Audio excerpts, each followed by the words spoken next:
qalong e ne e le masimo ha morao hwa haha le diboho lwana la tswala toropo ya hola ke toropo ya Maputsoe.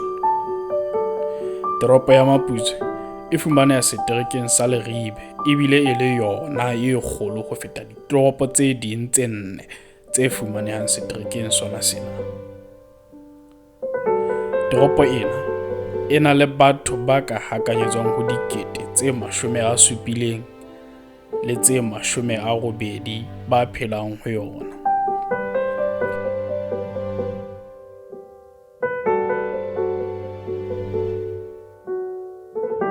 Moruo wa yona o eme jwana.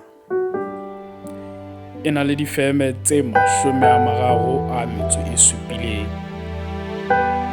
E na le lediboho le le leng, ditsi tse 5 tsa sepolesa, motebo o le mong wa SESOTHO, malwalahadi a 2, dikolo tsa mathomo tse 14, dikolo tse bohareng tse 13, dikolo tse 2 tsa thuto e phahameng, dikereke tse 6 tsa molao,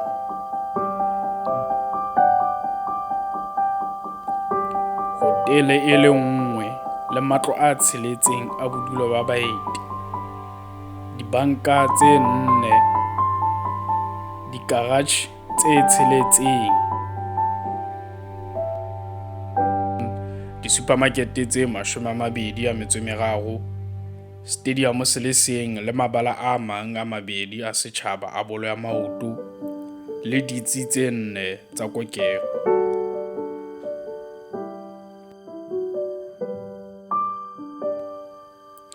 Hara dintho tseo toropo ya Maputsoe e tummeng ka tsona, re ka qolla tse mmalwa tse ding. Toropo yona ena ke lehae ho Morena Joang Molapo, e leng letona la mehleng la Lesotho la mahlale le dikgokahanyo. E boetse ke lehae ho mohlomphehi Mampho Mokgele, letona la mehleng la Lesotho la sepolesa. Toropo yona ena e boetse ke lehae ho kompone ya Tycoonseries, e leng ya bohlahisi le bophatlalatsi ba difilimi tsa Sesotho.